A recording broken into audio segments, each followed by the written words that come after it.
Dear viewers, welcome to all of you to Mr. English channel and I'm Rashel Sarker with you যেখানে আপনারা ইংরেজি শিখেন আমার সাথে অসম্ভব সহজে। আজকে মডেলের সর্বশেষ ক্লাসটিতে আপনাদেরকে দেখাবো কিভাবে should would must এগুলো ব্যবহার করে কিভাবে আপনি চাইলে অনায়াসে হাজার হাজার প্রশ্ন তৈরি করতে পারেন এবং তার সাথে WH ওয়ার্ড ইউজ করে প্রশ্নগুলোকে আরো বেশি এনলার্জড করতে পারেন। সো ভিডিওটিতে যাওয়ার আগে বলছি যদি আপনি চ্যানেলটিতে নতুন হন অবশ্যই চ্যানেলটি সাবস্ক্রাইব করুন এবং যদি সাবস্ক্রাইব করা থাকে অবশ্যই একটি লাইক প্রেস করে দিন। আপনার একটু লাইকে আমি অনেক বেশি ইন্সপায়ার্ড হব পরবর্তীতে আরো অনেক বেশি ভিডিও নিয়ে আসার জন্য। তাই চলো দেখি ভিডিওটিতে কি আছে। শুড উড মাস্ট এর প্রত্যেকটিরই অবশ্যই খুব সুন্দর ডেসক্রিপশন সহ ভিডিও করা আছে এবং সেটি হচ্ছে মডেল 3 মডেলের 3 নম্বর ক্লাসে এগুলোর অ্যাফার্মেটিভ সেন্স চমৎকারভাবে বর্ণনা দেওয়া আছে। আপনি সেখানে গিয়ে অবশ্যই সেই ক্লাসটি করে তারপরে এই ক্লাসটিতে আসলে এগুলো দিয়ে কিভাবে প্রশ্ন তৈরি করতে হয় কিভাবে উত্তর দিতে হয় সেই ডিটেলসে আসলে আপনি অনায়াসে এগুলোর সেন্সটা আরো ভালো বুঝতে পারবেন। কোন ক্লাসটি? ক্লাস 3 মডেল 3 ডেসক্রিপশন আছে, কর্নারে আই বাটনে আছে। সো সেখান থেকে গিয়ে আপনি মডেল 3 ক্লাসটি দেখে তারপরে এই ক্লাসটিতে আসুন। তো চলে যাচ্ছি ক্লাসে। I should do the work আমার কাজটি করা উচিত। I should do the work আমার কাজটি করা উচিত। আমরা প্রথমে একটু নেগেটিভ ফর্মগুলো দেখে নিই। I should not do the work আমার কাজটি করা উচিত না। should not একসাথে shouldn't, should not একসাথে shouldn't, should not shouldn't তার মানে হচ্ছে I shouldn't do the work আমার কাজটি করা উচিত না। You shouldn't do the work তোমার কাজটি করা উচিত না। You shouldn't go to class তোমার ক্লাসে যাওয়া উচিত না। You shouldn't make a noise তোমার noise তোমার আওয়াজ করা উচিত না। You shouldn't go outside তোমার বাইরে যাওয়া উচিত না। You shouldn't laugh in the class তোমার ক্লাসে হাসা উচিত না। এবার আমরা নেগেটিভটা ইউজ করতে পারি লাইক would এর ক্ষেত্রেও I would অ্যাফার্মেটিভ ছিল কি I would do the work আমি কাজটি করতাম, আর এখানে হচ্ছে আমি কাজটি করতাম না। I wouldn't do the work would plus not wouldn't, would plus not wouldn't তার মানে হচ্ছে I would not do the work আমি কাজটি করতাম না। would not কে একসাথে করলে wouldn't তার মানে I wouldn't do the work আমি কাজটি করতাম না। I wouldn't go to class আমি ক্লাসে যেতাম না। I wouldn't learn English আমি ইংরেজি শিখতাম না। I wouldn't eat rice আমি ভাত খেতাম না। I wouldn't play football আমি ফুটবল খেলতাম না। চলে আসি মাস্ট। I must do আমি অবশ্যই করব। I must do আমি অবশ্যই করব। I must do আমি অবশ্যই করব। আমি অবশ্যই করব না। mustn't must plus not mustn't must plus not mustn't তার মানে হচ্ছে আমি অবশ্যই যাব না। তাহলে কিভাবে বলবেন? I mustn't go আমি অবশ্যই যাব না। আমি অবশ্যই আসবো না। I mustn't come আমি অবশ্যই আসবো না। I mustn't play আমি অবশ্যই খেলবো না। I mustn't watch this movie আমি অবশ্যই এই মুভিটি দেখবো না। I mustn't learn Japanese আমি অবশ্যই জাপানিজ শিখবো না। সো এভাবে আমরা নেগেটিভ ফর্মগুলো ইউজ করতে পারি। এখন আমরা দেখব এই তিনটি মোরাল ইউজ করে কিভাবে আপনি চাইলে প্রশ্ন করতে পারেন। যেমন ইউ শুড গো তোমার যাওয়া উচিত। ইউ শুড কাম তোমার আসা উচিত। ইউ শুড লার্ন ইংলিশ তোমার ইংরেজি শেখা উচিত। এখন আপনি যদি প্রশ্ন করতে চান যে আপনার কি যাওয়া উচিত, আপনার কি করা উচিত, আপনার কি খাওয়া উচিত, কিভাবে হবে?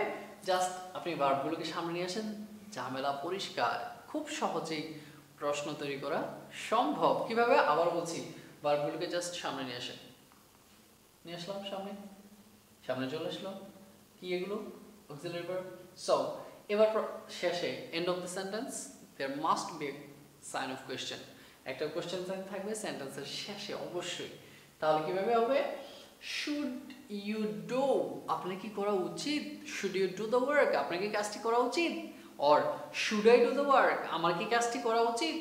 Should I go to class আমার কি ক্লাসে যাওয়া উচিত?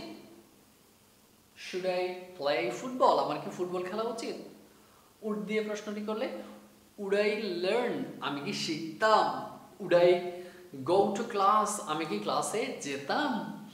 উড ইউ স্পিক ইংলিশ, তুমি কি ইংলিশ বলতে? উড ইউ প্লে ফুটবল, তুমি কি ফুটবল খেলতে?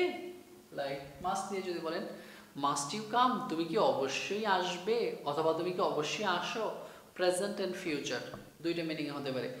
মাস্ট ইউ লার্ন, তুমি কি অবশ্যই শিখো অথবা তুমি কি অবশ্যই শিখবে। তাহলে মাস্ট ইউ প্লে ফুটবল, তুমি কি অবশ্যই ফুটবল খেলবে। Must you go to class, তুমি কি অবশ্যই ক্লাসে যাবে। Must you meet me tomorrow, আপনি কি অবশ্যই আমার সাথে আগামীকাল দেখা করবেন। সো এভাবে চাইলে আমরা মডেলগুলোকে সামনে এনে সেগুলো দিয়ে প্রশ্ন তৈরি করতে পারি। অসংখ্য প্রশ্ন কিন্তু আমরা চাইলে এভাবেই তৈরি করতে পারি এবং সেগুলো দিয়ে আমরা এই মডেলগুলোকে ওই পাশে রেখেই চাইলে আবার অ্যান্সারও দিতে পারি। যেমন কিভাবে, চলুন দেখি। শুড ইউ গো অথবা শুড আই গো, আমার কি যাওয়া উচিত? তখন রিপ্লাই দিলেন ইয়েস ইউ শুড গো, হ্যাঁ আপনার যাওয়া উচিত। অথবা আমি প্রশ্ন করলাম শুড ইউ প্লে, আপনার কি খেলা উচিত? আপনি অ্যান্সার দিলেন ইয়েস আই শুড প্লে, হ্যাঁ আমার খেলা উচিত। Should I try to speak in English, আমার কি ইংরেজিতে কথা বলার চেষ্টা করা উচিত? আপনি আমাকে রিপ্লাই দিলেন yes you should try to speak in English, হ্যাঁ আপনার ইংলিশে কথা বলার চেষ্টা করা উচিত। সো এভাবে চাইলে কিন্তু আমরা প্রশ্নের অ্যান্সারও দিতে পারি। আবার উড আই গো দেয়ার, আমি কি সেখানে যেতাম? ইয়েস ইউ উড গো দেয়ার, হ্যাঁ আপনি সেখানে যেতেন। অথবা উড ইউ ট্রাই, তুমি কি চেষ্টা করতে? আপনি অ্যান্সার দিলেন ইয়েস আই উড ট্রাই, হ্যাঁ আমি চেষ্টা করতাম। তারপরে মাস্ট ইউ প্লে, তুমি কি অবশ্যই খেলবে? আপনি বলেন ইয়েস আই মাস্ট প্লে, হ্যাঁ আমি অবশ্যই খেলবো। অর্থাৎ প্রশ্ন করার জন্য আপনি কি করেছেন, ভার্বগুলোকে সামনে নিয়ে এসেছেন।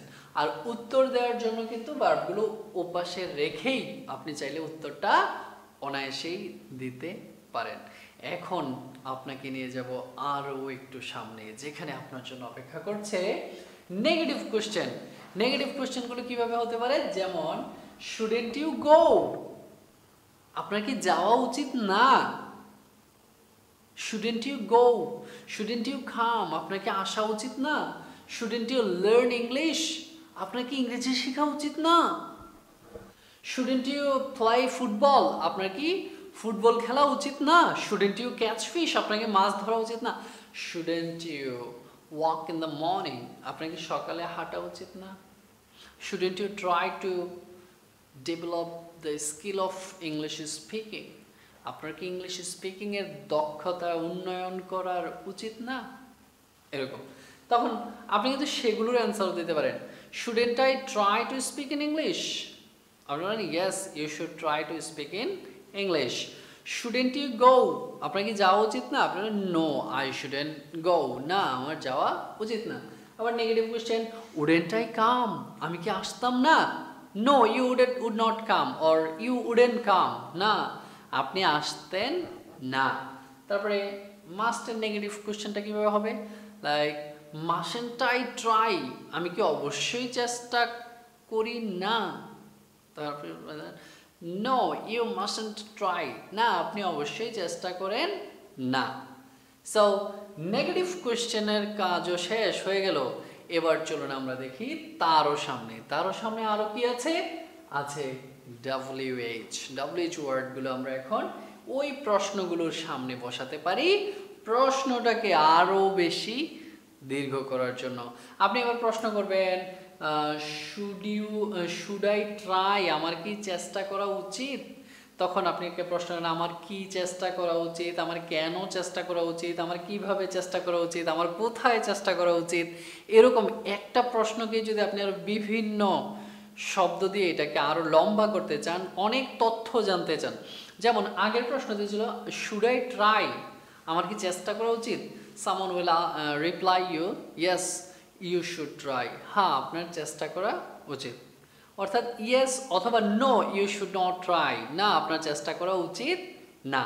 অর্থাৎ যখন প্রশ্নটা শুধুই মোডাল দিয়ে হচ্ছে, অ্যান্সারটা হচ্ছে ইয়েস অথবা নো। কিন্তু যদি আপনি প্রশ্নটা থেকে আরো তথ্য জানতে চান, যে আমার কি চেষ্টা করা উচিত, তখন আপনি দেন হোয়াট শুড আই ট্রাই, আমার কি চেষ্টা করা উচিত, চেষ্টা বাদ হোয়াট শুড আই ডু, আমার কি করা উচিত, হোয়াট শুড আই ডু, আমার কি করা উচিত, ভেরি এসেনশিয়াল, আমার কি করা উচিত। আপনি কোনো একটা ক্রাইসিসে, কোনো একটা প্রবলেমে আছেন, তখন আপনি কারো কাছে অ্যাডভাইসের জন্য গিয়েছেন, আপনি জাস্ট বলেন হোয়াট শুড আই ডু, আমার কি করা উচিত, হোয়াট শুড আই ডু, আমার কি করা উচিত। এরপর আপনি বলেন when should I come, someone invited you to join, আপনাকে কোথাও আসার জন্য ইনভাইট করেছে, তখন আপনি কি বলবেন যে when should I come, আমার কখন আসা উচিত, when should I come, আমার কখন আসা উচিত, when should I come, আমার কখন আসা উচিত। তারপর আপনি বলেন where should I go, should I go, আমার কি যাওয়া উচিত, where should I go, আমার কোথায় যাওয়া উচিত, where should I go, আমার কোথায় যাওয়া উচিত। হয়ে গেল। এবার আপনি উড দিয়ে যদি ডাব্লিউএস ওয়ার্ডগুলো ইউজ করেন, যেমন উড ইউ কাম, আপনি কি আসতেন, তারপরে বলেন হোয়ার উড ইউ কাম, আপনি কোথায় আসতেন, অথবা উড ইউ ডু, আপনি কি করতেন, করতেন, তাহলে হোয়াট উড ইউ ডু, আপনি কি করতেন, what would you do in the morning, আপনি সকালে কি করতেন, ঠিক না।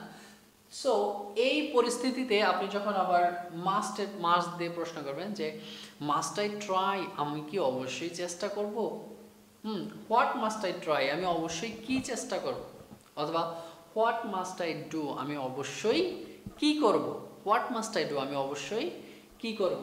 তারপরে হোয়ার মাস্ট আই গো, আমি অবশ্যই কোথায় যাব, or where must you go, আপনি অবশ্যই কোথায় যাবেন। হোয়াই মাস্ট ইউ গো, আপনি কেন অবশ্যই যাবেন, হোয়াই মাস্ট ইউ ডু, আপনি কেন অবশ্যই করবেন। ঠিক একইভাবে আমরা চাইলে আবার নেগেটিভ কোশ্চেনগুলোর সাথেও, নেগেটিভ মডেলগুলোর সাথেও আমরা ডাব্লিউএইচ ওয়ার্ডগুলো ইউজ করতে পারি। যেমন শুডেন্ট আই ডু, আমার কি করা উচিত না, হোয়াট শুডেন্ট আই ডু, আমার কি করা উচিত না, অর শুডেন্ট ইউ গো, আপনার কি যাওয়া উচিত না, শুডেন্ট আই গো, আমার কি যাওয়া উচিত না, হোয়ার শুডেন্ট আই গো, আমার কোথায় যাওয়া উচিত না, শুডেন্ট আই লার্ন ইংলিশ, আমার কি ইংরেজি শেখা উচিত না, why shouldn't I learn English, আমার কেন ইংরেজি শেখা উচিত না। ঠিক উডেন্টের ক্ষেত্রে উডেন্ট আই লার্ন, আমি কি শিখতাম না, হোয়াট উডেন্ট আই লার্ন, আমি কি শিখতাম না, হোয়াট উডেন্ট ইউ লার্ন, আপনি কি শিখতেন না, ওয়্যার উডেন্ট ইউ গো, আপনি কোথায় যেতেন না, হোয়াট উডেন্ট ইউ ইট, আপনি কি খেতেন না, এরকম। মাশন্ট ইউ প্লে, আপনি কি অবশ্যই খেলবেন না, হোয়াট মাশন্ট ইউ প্লে, আপনি অবশ্যই কি খেলবেন না, হোয়াই মাশন্ট ইউ প্লে, আপনি কেন অবশ্যই খেলবেন না, হোয়াই মাশন্ট ইউ কাম, আপনি কেন অবশ্যই আসবেন না, হোয়াই মাশন্ট ইউ লার্ন, আপনি কেন অবশ্যই শিখবেন না, হোয়াই মাশন্ট ইউ লার্ন ইংলিশ, আপনি কেন অবশ্যই ইংলিশ শিখবেন না। সো এইভাবে কিন্তু আমরা নেগেটিভ মডেলগুলোর নেগেটিভ ফর্মের সাথেও ডাব্লিউএইচ ওয়ার্ডগুলো ইউজ করতে পারি। আর এভাবে যদি আপনি প্রতিনিয়ত সেন্টেন্সগুলো নিজে নিজে তৈরি করেন এবং প্র্যাকটিস করেন, তাহলে কে ঠেকায় আপনার ইংলিশে স্পিকিং করা। আর এভাবে আপনি প্রতিনিয়ত প্রত্যেকটা লেকচারই মোডালের টোটাল প্লেলিস্টটা শেষ করেন, দেখেন আপনি কিভাবে শুধুমাত্র মোডাল ব্যবহার করে আপনি চাইলেই অনায়াসে অনেক বেশি ইংলিশে স্পিকিং করতে পারেন। সো আপনারা যারা বাংলা ভাষাভাষী মানুষগুলো বিদেশে অবস্থান করছেন, যাদেরকে আপনার মানে কাজের ক্ষেত্রে যাদের ইংলিশ ব্যবহার করতে হয়, ইংলিশে স্পিকিং করতে হয়, অবশ্যই আপনি এইভাবে প্র্যাকটিস করলে আপনার কাজের জায়গাতে আপনি অনায়াসে ইংলিশে স্পিকিং করতে পারবেন। অথবা যে ছোট্ট সোনামণিরা স্কুলে কলেজে পড়ুয়া ছেলেমেয়েরা যারা ইংলিশ নিয়ে প্রচণ্ড আতঙ্কে থাকে, তাদের জন্যও হতে পারে এই চ্যানেল এবং এই ক্লাসগুলো বেঁচে থাকার এবং ইংলিশের ভয় দূর করার, আতঙ্ক দূর করার অন্যতম একটি হাতিয়ার। ক্লাসটি যদি ভালো লেগে থাকে অবশ্যই কমেন্ট করতে ভুলবেন না, এবং পরবর্তীতে কোন টপিকে ভিডিও হলে আপনার জন্য ভালো হয় সেটি জানাতেও ভুলবেন না। এবং সর্বদাই মিস্টার ইংলিশ চ্যানেলের সাথে থাকুন এবং আপনার ভিডিওগুলো অবশ্যই আপনার জুনিয়রদের সাথে শেয়ার করুন। আর মিস্টার ইংলিশ সর্বদাই আপনার পাশে ইংলিশে কথা বলবেন আপনিও।